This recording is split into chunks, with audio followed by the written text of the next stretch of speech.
So everyone, thanks for coming to today's reading featuring Lisa Rosenberg, Carolyn Goodwin, E.K. Keith, and Paul Corman-Roberts. I'm John Smalley and am a librarian here in the Humanities Center on the third floor of the main library. While we're waiting for a few more people to join us, I want to take a moment to acknowledge our community and to tell you about a couple upcoming programs. On behalf of the San Francisco Public Library, we wish to welcome you to the unceded ancestral homeland of the Ramaytush Ohlone, who are the original inhabitants of the San Francisco Peninsula. As the indigenous stewards of this land, and in accordance with their traditions, the Ramaytush have never ceded, lost, nor forgotten their responsibilities as caretakers of this place. As guests, we who reside and work in their traditional territory recognize that we benefit from living and working here. We wish to pay our respects to the ancestors, elders, and relatives of the Ramaytush community, and we wish to affirm their sovereign rights as First Peoples. Throughout the month of April, the library is celebrating the 100th anniversary of Surrealism with a series of films, workshops, lectures, and exhibits. If you have time today, please stop by the fourth floor and see the collage exhibit on Frankenstein. There's also Surrealism book displays on the fourth floor and on the third floor in the Humanities Department and also in the International Languages Center. This Sunday, April 27th, the library concludes its Surrealism film series with a rare screening of the Wandering soap opera by Franco-Chilean director Raul Ruiz. The Wandering soap opera is an interconnected series of surreal vignettes that spoof telenovela conventions and Latin American politics. Ruiz's film is quite funny, and to my knowledge, it's never been screened in the US. So as you probably know, April is also National Poetry Month, and tonight's reading is the culmination of our month's poetry series. You can learn more about upcoming programs by picking up a flyer or a newsletter from the table at your right. Please also help yourself to coffee and cookies there, and special limited edition Poem Jam pins. You can also find out about our events by consulting the events calendar on our website, which is sfpl.org. Tonight's poetry program was curated by San Francisco Poet Laureate Emerita Kim Shuck, who also hosts our monthly Poem Jam poetry readings. So please do come back on Thursday, May 15th for our next Poem Jam, which celebrates non-English language poetry. So this concludes my introductory remarks. Please give a warm welcome to Kim Shuck.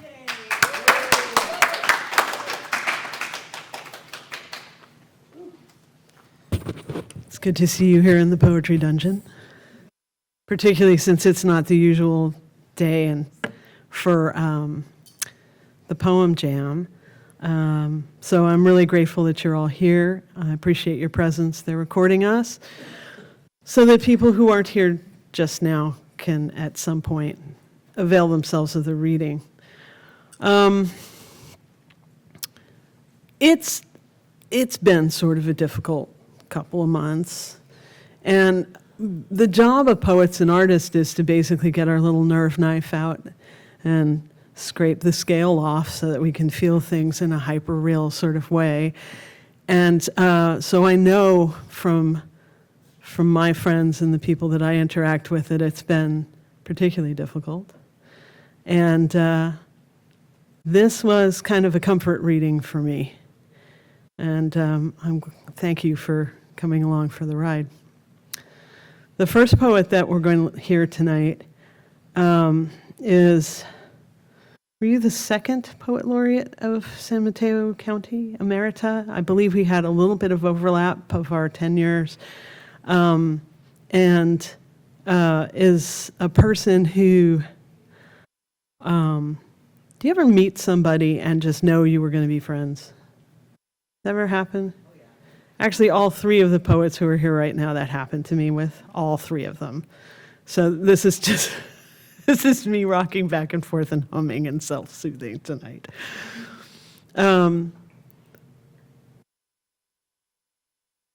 This poet is an accomplished scientist as well as a poet, and we have these moments where we sort of catch one another by the hands and cling, and then release each other back into the wild. Please put your hands together for Lisa Rosenberg.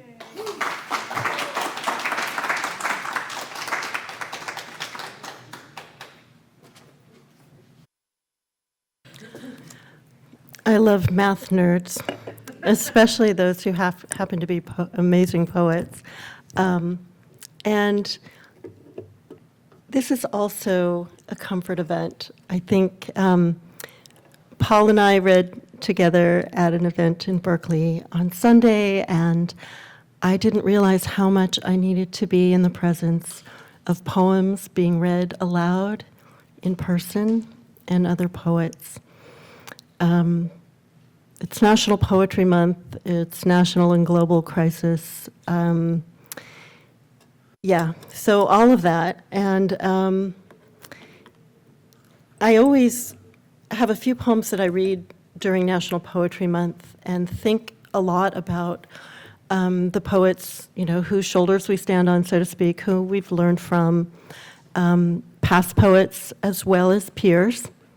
Definitely both. So I'll read some pieces that incorporate the work of other poets, and I'll even read some things by other poets.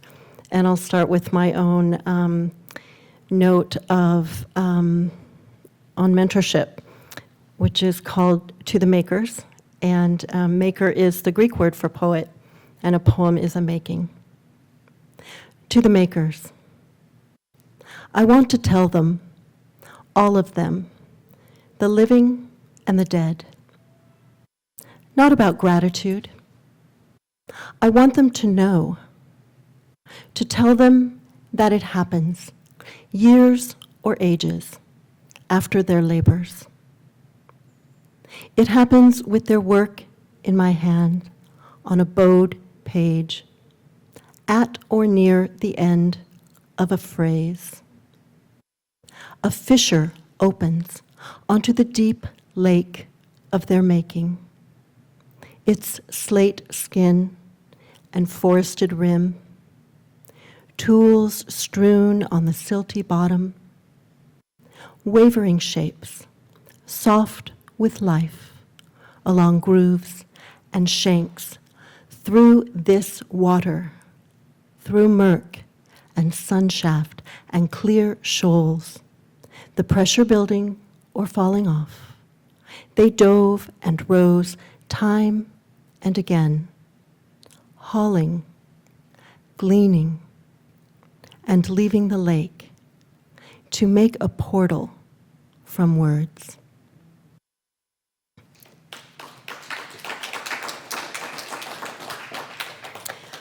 Even though I say it's not about gratitude, I'm beginning to realize, there's a lot of gratitude in there, but it's not primarily or only about gratitude. It's really honoring the ongoing learning. You're never there. You're never there. And there's so much challenge, discomfort, and joy in the little gettings there, and the successes and the crests. So I'll read a couple of poems from a different physics. My first collection, there are some copies here. And then I'm going to read some new work. And these are all poems about how I found strength or found kinship and connection. And a lot about finding strength for me is borrowing voices or trying to see what it would be like to inhabit another viewpoint, often of inanimate objects, works of art. This first is called Perseverance, and that's the name of a collage that it was written in response to. Take back those keepers of wonder, the swan's back, brown creeper, and golden grouse. The flirty tails, the talons arched like a map's edge. I'm finished with plumage. Etch me a classic, a girl like Sisyphus, in pewter hues, pushing a corner of sky.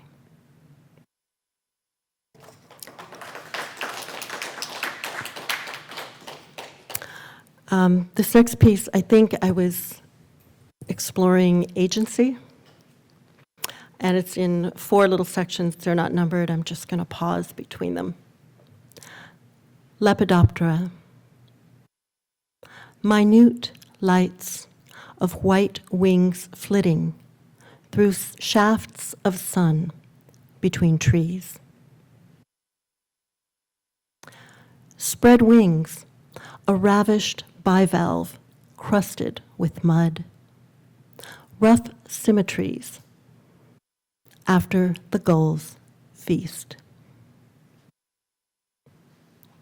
A shower, a flurrying out from the maple's canopy, wings turned winged seed pods in my hand. I've wanted this, a liquid transition, the clarity before and after, an eye like 1,000 dewdrops sees the fount of nectar and lands there.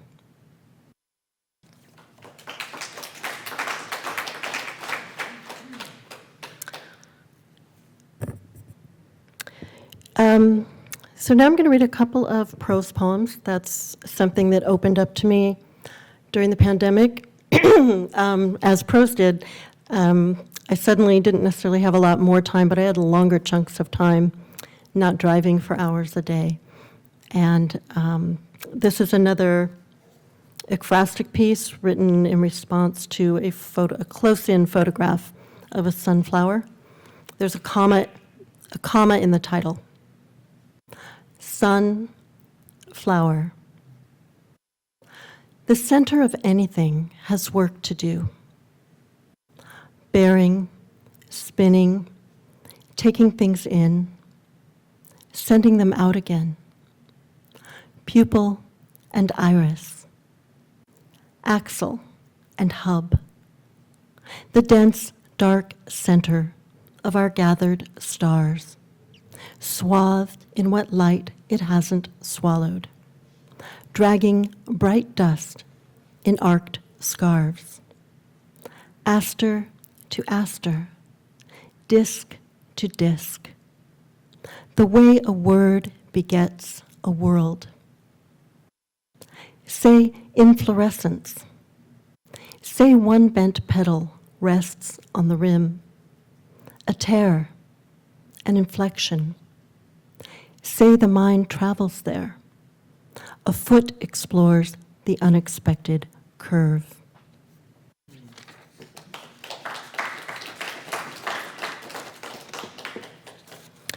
I'm learning a lot from plants, including different attitudes, different voices. I think I'll read one of the newer pieces, and this is in their voice, a much maligned California reliable landscape plant. And this is from a series of herbarium poems. Common agapanthus. You know that heap of us, tossed to the curb on trash day? A hardy colony by now, soon a cloud of clustered trumpets afloat on sturdy stalks. For we shall inherit this dirt. No fuss, no thirst. From scrappiest to perkiest, all we ask is turf, arching in leaf, strappy, plump, white to violet in corolla and glad to shelter pests. Some swear that napalm couldn't off us. Ditto negligence and mild dystopia. We're good to stay or go, usually both.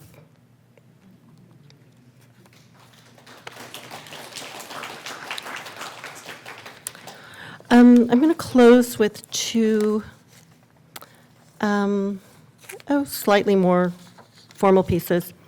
No, we don't need any more dystopia than we're already getting, right? So we'll skip one of those. But I'll read a piece about For me, it was a piece about odd kinship. Dear neighbor, Jupiter or Venus, whoever you are, low on the horizon, upstaging the stars, about to drop behind the roof and tree line, this post-solstice, after the storm, bare night. No moon to obscure you, no clouds, no glass between my eye and your light. The lucid glint of our shared sun, cast back from your face through gas and dust and vast quiet spaces where names fall away. No matter the era, the hour, or which imperfect deity the ancients assigned you, or how we strive to alter solitude. You ride your ark at home with all entanglement, distinct, atmospheric, untouched as yet by war. Steadfast along the center-seeking path of our kindred orbits, our hidden cores.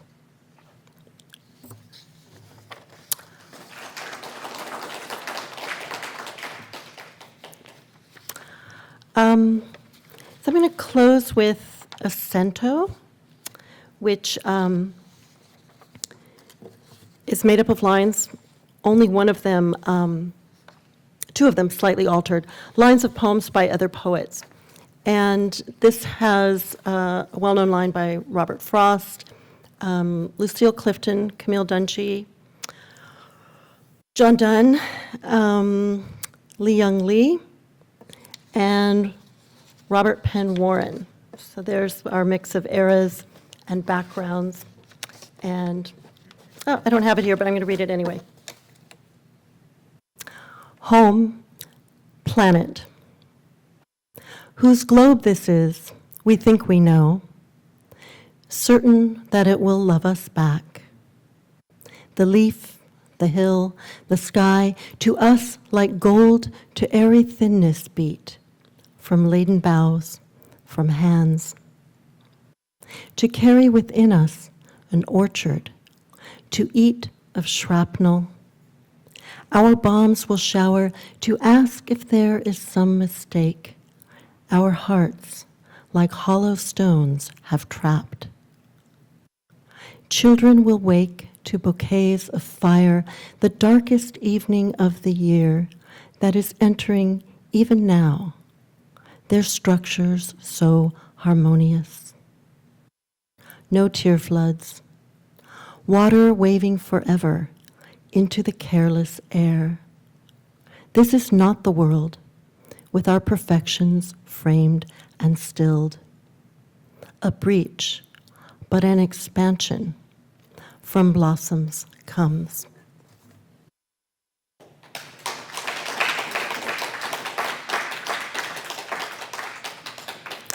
I'll leave you with 6 lines by Sophie Cavett Black called Salvage.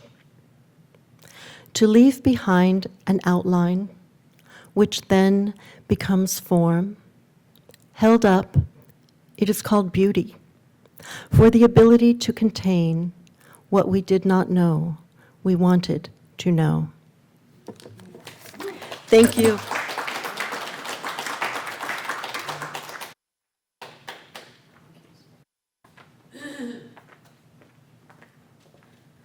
So, as was mentioned, books for sale.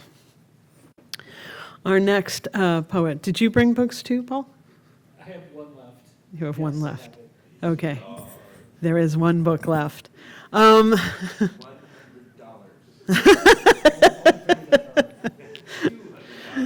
Charlie Getter, you are heckling. Hush. Paul Corman-Roberts and I met at a women's reading across the street from here for the first time officially. And when he was sort of like, "Who are you?" And I introduced myself, and he goes, "Oh, it's you." I still never decoded what that meant. But throughout my laureateship, Paul was a lot of it, being a good right hand and a real support. And it makes me really happy that less now than formerly, people they don't forget anymore that Paul is also a fantastic writer, because for a while there you were doing so much organizing that it was a little hard to keep track of. Anyway, there's one book left apparently, and please right. Please welcome Paul Corman-Roberts to this microphone.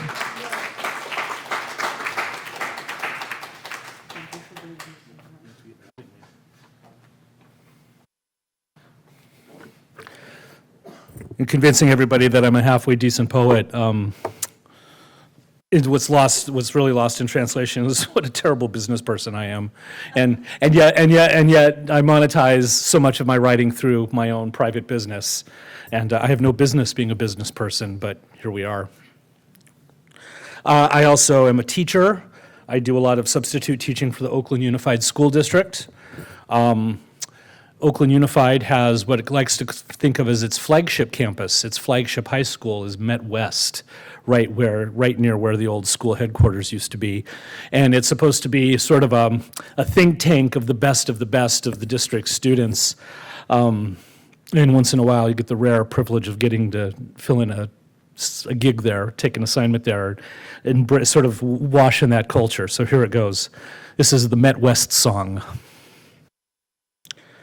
Social media is a high school yearbook, published daily, designed as a newsletter for a spaceship that has no destination other than the next refugee camp. How many popularity contests can we win before ethnically cleansing the next generation of nomads, pioneers, and colonists? The answer is as infinite as the number of subreddit threads and EDM DJs in California alone.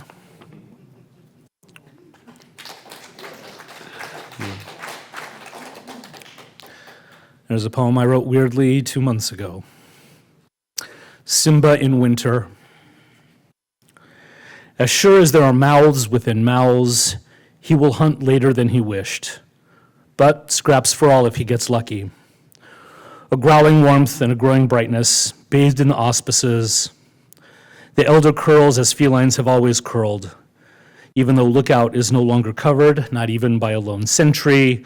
The old man's royal eyes already half-masting it beneath the day's first photons, tired now, as they had opened hours before in the dark, surveys the savannah before sunrise. He thinks old lions weren't meant for this.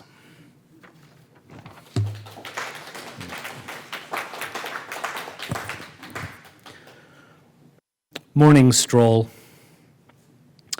As I wake one morning to an oddly orange particulate light streaming through the windows, it occurs to me I no longer wish to be married, so I leave the married place and wander down to Sexy People Beach. But no one's there, so I climb the steep hillside north of the beach, and I climb and climb and climb until I'm able to touch the clouds streaming overhead. Essentially just waves rolling through the sky, instead on ground only to approach the summit and there find the world's most famous bridge lay in ruins along the shoreline to the north. But I walk across it anyway, to an undiscovered outpost of Los Angeles I never thought before possible to walk toward or even into, since only a nobody walks in LA. And yet, when I get there, I find its climate colder even than the married place. So I trek back to Sexy People Beach, hoping someone has finally shown up, or at least to find some of those alternative portals the tourist brochures always tout can be used to escape the confines we have ground ourselves in hope of changing our lives. But there's a security guy and a ticket taker there now, and it turns out life choices have become very expensive, what with inflation, the decline of empire, and everything on, so I return finally back to the married place. The sun finishes rising.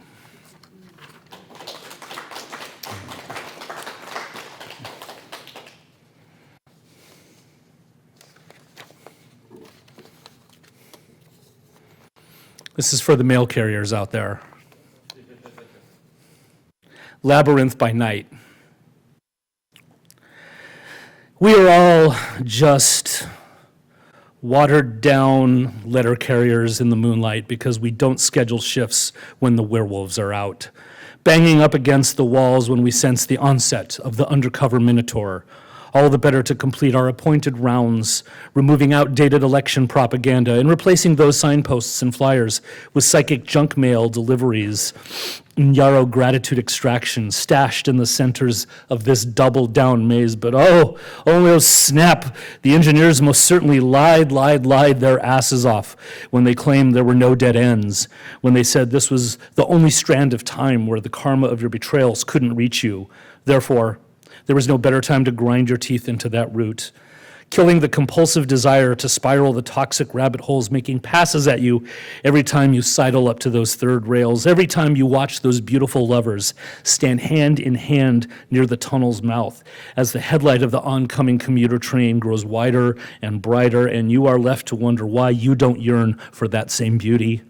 While you are the only one who turns away from that red spectacle in the last few moments before impact, splayed and secure on the filthy platform tiles, and when it finally feels safe to stand, there is only Denial River and its watered-down promise of freedom as an option to carry you home. And just when you thought it had been wise to cut your losses is when you realize not only has the undercover minotaur come upon you, not only has the undercover minotaur cornered you, they have maneuvered their glee-infused leer right into your face and whisper, "Good morning, goodbye, happy fucking Christmas."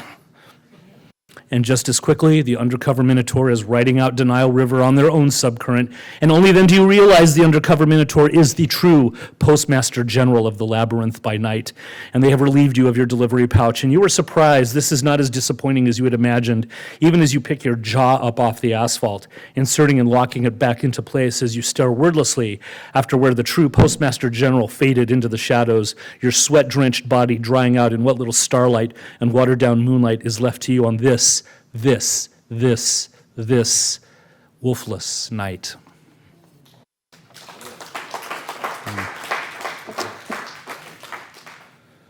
I'm changing plans. I was going to close with something else, but I'm going to close with this. This is a bit of an older piece, but I really wrote this a week to the day before my cat died, which was last week. This is called Reincarnator.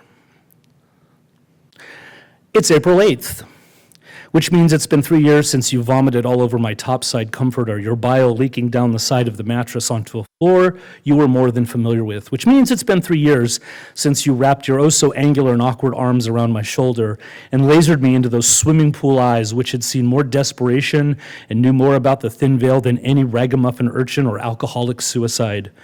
No booze for you, though. No, only the meals off someone else's plate, which you knew how to wheedle with the best of any Central Valley street hustler or conman with those eyes no swimmer could hope to resist. It's April 8th, which means it's 2 years since I even got the spark of a notion that someone else could come in as close as you did, that someone might want to come in as close as you did, and were every bit as beautiful as you were. And yes, they turned out to be a dog person too. And yes, it turned out their closest sibling was as big of a pothead as I am. And surely this was meant to be. Surely these two broken puzzle pieces could complement each other in the godless hours of the morning. But all those things are so easy to say when we're talking about the politics of how shit used to be.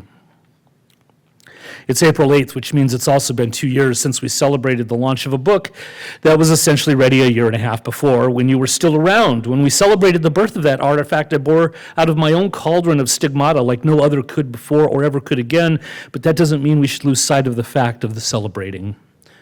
Because what other influence, what other difference can we make in a world always coming at us with malevolent intentions? I swear I wasn't thinking consciously about it at the time, but neither do I believe it's a coincidence that my randomly observed birth date for my last book wound up being on your death date. It's April 8th, which means we're a year out from me cold sweating on my cell floor after laughing at the letter inducting me into the army of whatever. Imagine me out there in the field again, sweeping the Uvaldes of the South with the Punisher logo tattooed all over my ass, as though the urchins were some kind of threat to anything I gave a damn about. And they tried to tell me I was doing it for you, and I know how you would answer them with a roar and the kind of bite to the jugular that would spill their precious bodily fluids out all over the public infrastructure, which I know is thirsty for it. You can hear it, smell it, feel it in the air, and nobody picked up on those vibes better than you, babe. I could trust you on Skid Row at 3 a.m. to have my back, front, and sides from those guys who kept popping out from all those Indiana Jones movies and who knew there were still so many of those motherfucks dragging around. Well, you did, baby. You did. It's April 8th, which means a year ago something really significant happened, but something so significant it got me to thinking that, hey, April 8th must be like a really meaningful day in my life. But damned if I can remember what that oh-so-significant thing that happened last year was. Like I said, I'm a pothead, and the struggle with short-term memory loss is oh-so-real. But it was definitely something that impacted myself and my role in the community. And, well, what does that even mean anymore a year later into the new American Golden Age, which is as good as reason to forget something as anything, except for the people you love and who in turn love you, and more importantly, to know the difference between the two. It's April 8th, which means it's been 35 years since the greatest soap opera to ever exist made its debut on the American Broadcasting Company television network. And there can be no doubt that I missed the very beginning of the pilot episode because I had already been out partying on a Sunday evening. But like the man said, Twin Peaks people are party people. So honestly, I think I deserve some credit for being on brand that very strange day all that time ago. And everyone forgets that was the same day that Ryan White crossed the veil with Elton John and Allen Ginsberg's pen by his side. Ryan was an 18-year-old Caucasian boy who had contracted the AIDS virus through a blood transfusion, but that didn't stop America's Republicans from calling him a disgusting pervert and deserving of all the suffering he was going through, because why else would he contract such a virus? Honestly, you were smart to get out when you did, B. I'd hate for you to see how much these days are like those days, only so much worse now. It's April 8th, which means it's Rex Manning Day, and the less said about that, the better, because everyone forgets that movie really, really sucked, except for the part where the stoner said, "You guys are totally crazy, man. You're woohoo, shit." And the line about a wrestling match between Lemmy and God, and the line about someone standing on someone else's dick, and never mind, trust me, the movie sucked. And it's April 8th, which means you probably don't give a fuck about any of these things because it's been 3 years since you left. And it's April 8th, which means it's been 3 years since I wrote a letter that says this day will be unlike any other day. The resentment is shocking when you remember God is a serial killer who fires hypersonic missiles that use the vacuum of love to implode our hearts. Or maybe we're just too close to the big picture to get it. Isn't that what all of the priests, bureaucrats, counselors keep trying to lay on us? What other reason would they have to stick around themselves if they can't convince us to stick around? It's April 8th. Is 23 years too long to go between writing letters? Is 2 weeks too soon? I keep finding pieces of you around the apartment, a forgotten snack, tufts of hair on a brush, the places on the rug where you seeped out. You will always be the same no matter when we last saw or spoke to one another. The familiarity of the smell of you is what envelops first, what seizes hold of my memory and senses, what pushes me down to my knees, down into these castles we keep building in these glorious golden sands of California's beaches. I used to wonder what the younger people meant by the slang ugly crying. And then I remember, it's that thing I do every time you come and visit me, to remind me control is an illusion, and that it's my turn to leak out all over that beautiful golden sand. And once I have drowned in that pit, there will be nowhere to go but up on April 8th. Thank you, Kim. Thank you, library. I appreciate it so much.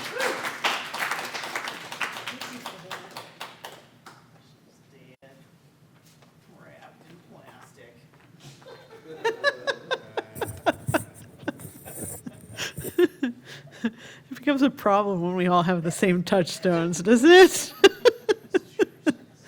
Okay, so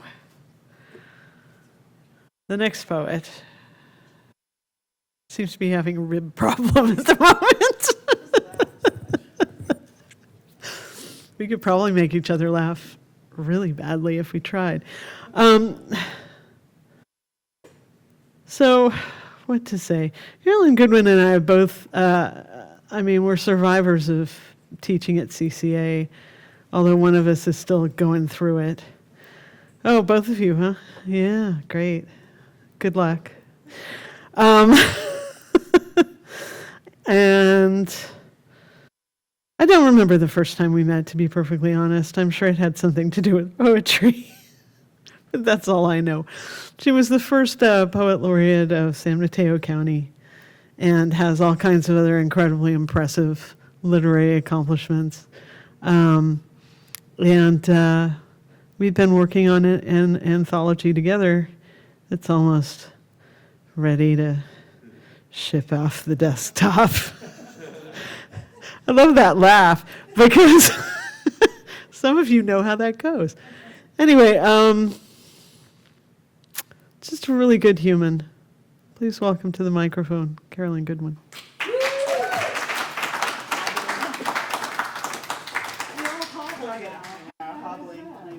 Thank you.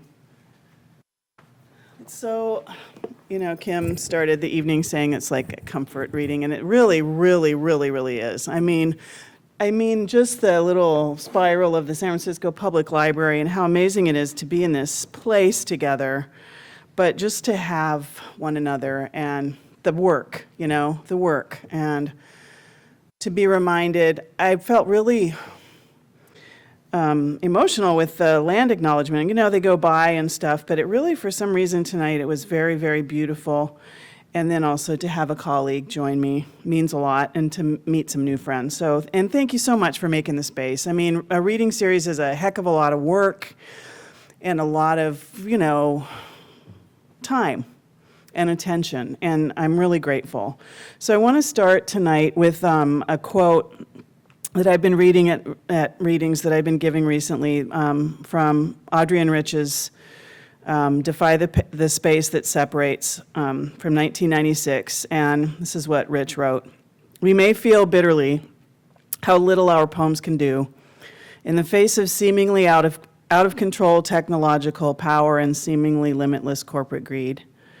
Yet it has always been true that poetry can break isolation, show us to ourselves when we are outlawed or made invisible, remind us of beauty where no beauty seems possible, remind us of kinship where all is represented as separation. So it's a privilege to be here, and I'm going to read a couple poems from Old Snow, White Sun, and one longer poem from Madrigals. And I'm also going to start the stopwatch so I stay within the, parameters. Just don't want to be that guy. It's a poem called The Mechanics for my friends Tony and Dustin. In the bottom of the bag, in the glass, in the bottle, in the starlight and the smallest constellation, in the soft gills, in the underside of the frond, in the hank of black beads, in the melody rising from the meadow, folded and coming up again, amphibious, pearly throat, in the screw gun, in the wrench, in the satellite over the beach, spokes of the wheel and flat screen, in the sand sliding under us, in the sand falling over us, fine as flour, in the paw print and arrowhead at the end of the lane, in the foxglove, in the circle of dust, in the object at rest, in the shade, in the surf, in the vector traveling north, a kitchen table, a blue cloth, and cypress green as jade, in the pivot and the radius, in the smoke rolling down, in the centipede, the iridescent sensation of all its legs, in the tent pitched in a bright meadow, in the breeze, in the firelight that warmed us, orange and red, in momentum, in the moth head, in the death head, in the talons of the owl, in the folds of cloth where we found it, where we left it, lying in its finery, in its wrecked wings. So that is The Mechanics. And this next one I'm going to read, thank you very much. This is a sort of a found poem that is a collage of texts that I found in this book called Birds of San Francisco and the Bay Area, and then some statistics about domestic violence that I found in an article in the Huffington Post in October of 2014. So this is a found prose poem called I'm Happy to Collaborate with the Artist. The number of American troops killed in Afghanistan and Iraq between 2001 and 2012 was 6,488.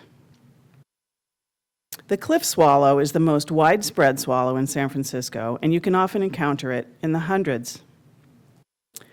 The number of American women who were murdered by current or ex-male partners between 2001 and 2012 was 11,766.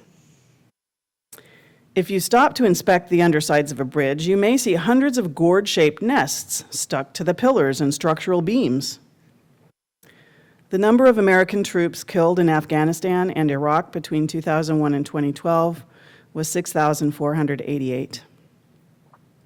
The hermit thrush is certainly one of the most beautiful songsters to inhabit Bay Area woodlands and forest floors. The hermit thrush's song lifts the soul with each note and leaves the fortunate listener breathless at its conclusion. The number of American women who were murdered by current or ex-male partners between 2001 and 2012 was 11,766. The western scrub jay is a jay of open forests, especially scrub and chaparral. This is one of the few birds able to eat hairy caterpillars. The number of American troops killed in Afghanistan and Iraq between 2001 and 2012 was 6,488. The brown creeper may be the most inconspicuous bird in North America. With its short vertical hops, the brown creeper spirals up a rugged trunk, constantly probing the tree's wrinkled skin for hidden insect treasures. The number of American women who were murdered by current or ex-male partners between 2001 and 2012 was 11,766. The turkey vulture feeds entirely on carrion, which it can sometimes detect by scent alone. The song of the winter wren is distinguished by its melodious tone and its endurance. The number of American troops killed in Afghanistan and Iraq between 2001 and 2012 was 6,488. Western gulls are the only gulls to nest in the San Francisco area, and the Farallon Islands host between 22,000 and 25,000 pairs yearly. The number of troops, American troops, killed in Afghanistan and Iraq between 2001 and 2012 was 6,488. The number of American women who were murdered by current or ex-male partners between 2001 and 2012 was 11,766. So that is my found prose collage poem called "I'm Happy to Cooperate or Collaborate with the Artist." Thank you. Thank you very much. A little uplifting poetry. Okay. So that is my book, Old Snow, White Sun. The title takes its title from a Japanese acid rock band called Kikagayu Moyo, which is a great, I love them, right? I can't believe you know about them. They have a, Have you ever seen them? I have seen them in Oakland. Oh my gosh, so good. Yeah. Okay. Kikagaku Moyo. Yeah. They do have a song called Old Snow, White Sun. It's from their album House in the Tall Grass. Yeah. Here we are, right? See? Poetry. Poetry does the thing. So this is kind of one long poem. So I'll pause. It has sections, but I'll pause between them. But you can, just listen, and then I'll let you know when it's time for an applause. And it's a long poem. It'll take me about, I don't know, maybe 7 minutes. So here we go. And there's little sections of it too. And it collages in, or it includes pieces of dialogue from Taxi Driver, Travis Bickle's horrible misanthropic monologue when he's driving around the city. If you know, you know. Rules written after. Give us this day the sphinx moth and ladybug and cedar waxwing and pale sky, pale for a while. Please tell me exactly when that lovely note became a shriek, nameless and naked, when the hunter laid down his rifle on the far bank and your face floated out over the water like a plate, your heart an icicle, a beekeeper, your breath on the glass, a white print. When winter came, and I called out for you, I had no sense of the marmot or the lynx or the silk of your wrist on my wrist. And so we rode, clothed in moth wings, God help, and that which at one time had comforted started to morph at the back of the throat, something trapped or traveling. There will be time, there will be signs. Give us this day, the sky, the succor, and the bees.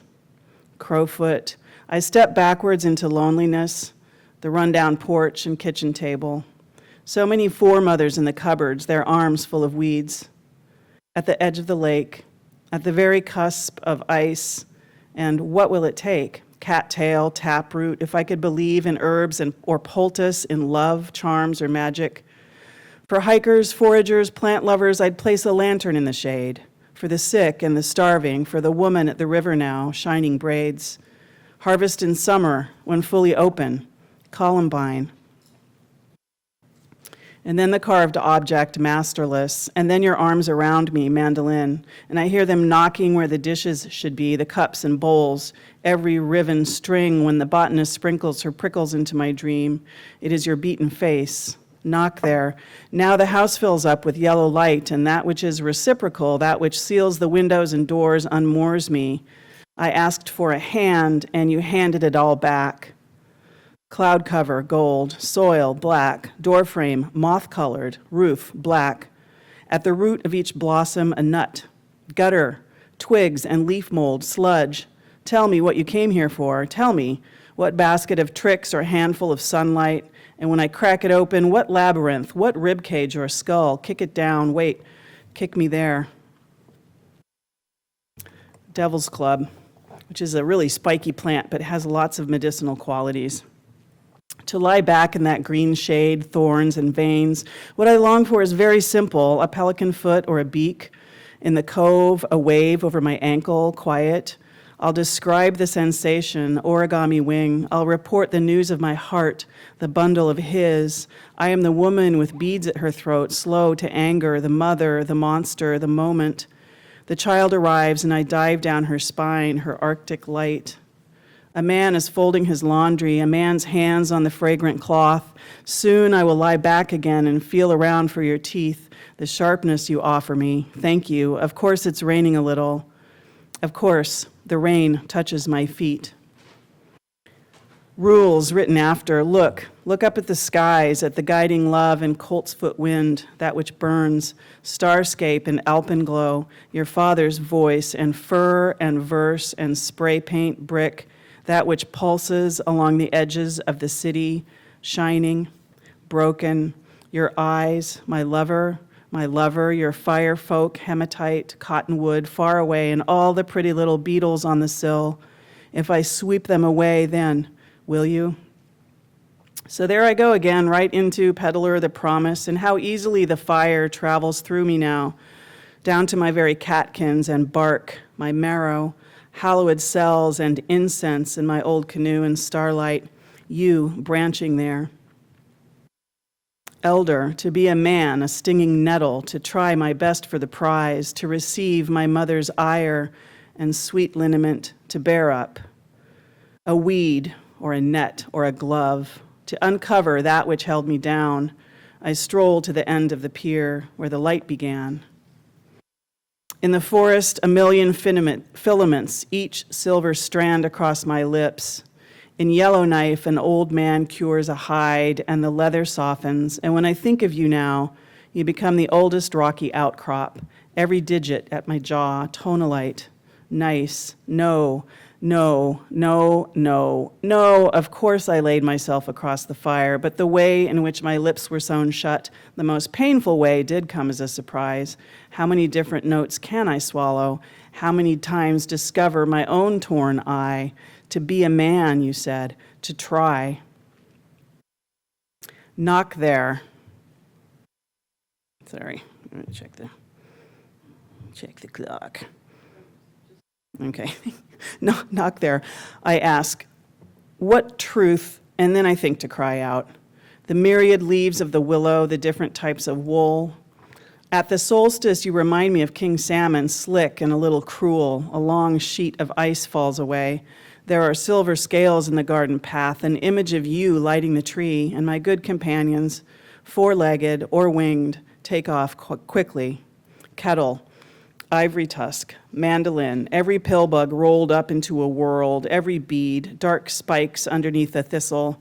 I ask again, what truth? And then I think to cry out. Nothing opens of itself, no bright fish or blue ghost. At the bitter end, of course, it's just me.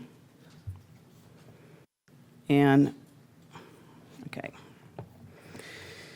These are the last two. Fireweed. I walked right out through the gate you left after the rain folded back. And that which gave permission also bestowed the burden. So many nights without you, one would think I'd be accustomed by now. And the book of signs would be a solace, not an arrow, to see them unwrap me, the talkiness, the risen loaves. In Yellowknife, a woman cuts and lifts her own wrist. The green dawn, the decorated quiver, arsenic. And she is my hero, my friend, with the leaves at her eyes, her mud mouth packed with shoots, the only true sign of spring, the everlasting inky shadow. If I could hunt you down, my love, the white sky behind the cypress or the overgrown hedge. If the hedge would just offer up all its berries, if at dawn I could receive the faraway surf or anything with feathers, there would of course be rose thorns and recognition, gold at the crown of my head. Rules written after. Even if you leave me, paperwhite, Labrador tea, shepherd's purse, plantain.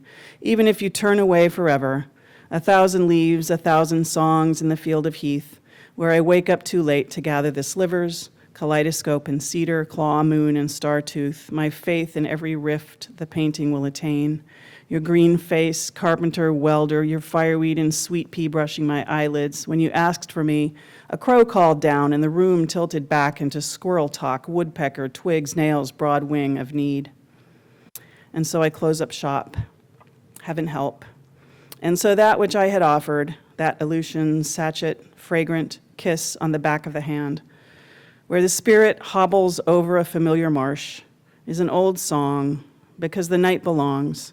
Cedar waxwing, lodgepole pine, Godspeed. Thank you very much for your attention.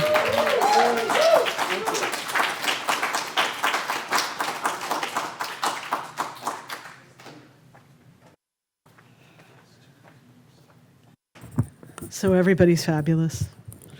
Thank you so much. It looks as though, and there was a rumor that this would be true, that EK hasn't made it.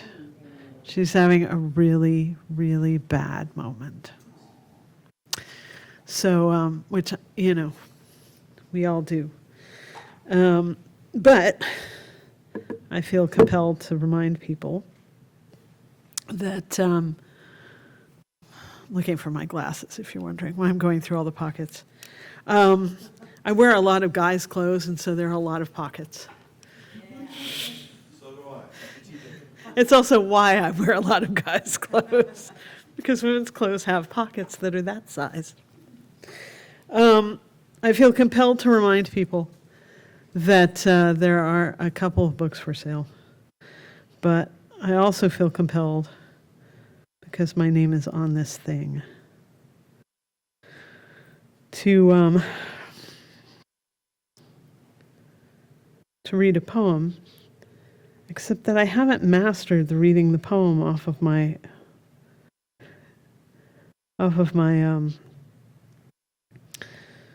phone, and so I've lost the poem.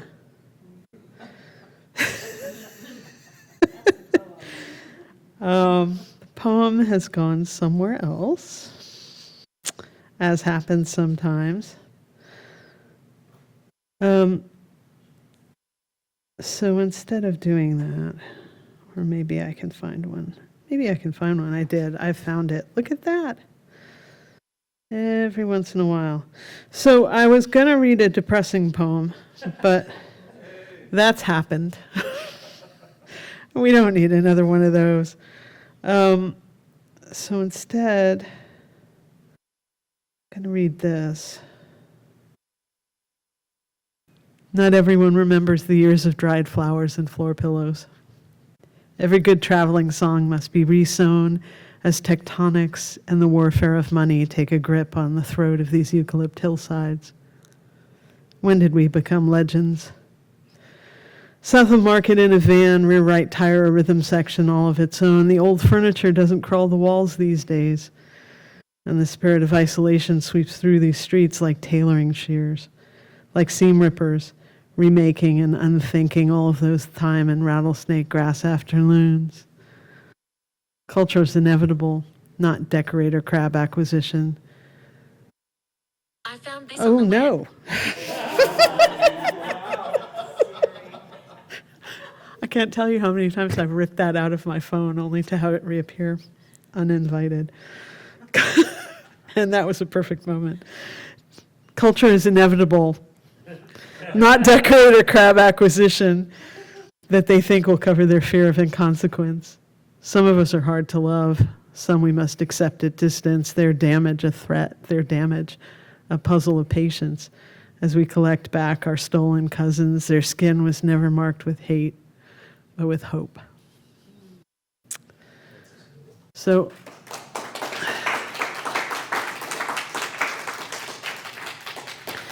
there's a sort of disconcerting thing that happens with all three of these poets. If I actually fall into the poetry trance, and some of you know what I mean, while I'm listening to them, I'm not hearing their poems, I'm hearing the one I'm writing in my head. And it gets a little distracting. Thank you all for being here. Thank you, John, for holding this space. I always get credit for holding the space. John Smalley is the other half of that. I book it, but he puts it on the calendar. So there we are. And, thank you, Lisa and Paul and Caroline and everybody who comes to be audience and people who are going to be reading in new months that are coming up. There are a few of you here. And we can make all kinds of things out of poems. And this is a crew that does build with them. People have asked me a lot in interviews whether I think poetry is important, and the answer is I don't have to think poetry is important, because the greater they, think it's so important that they have to defund it and forbid it and put the poets up against the walls. So they think it's important. And I am just enough of a stubborn cuss that because they don't want it done, I will absolutely continue to do it. Thank you. Be well.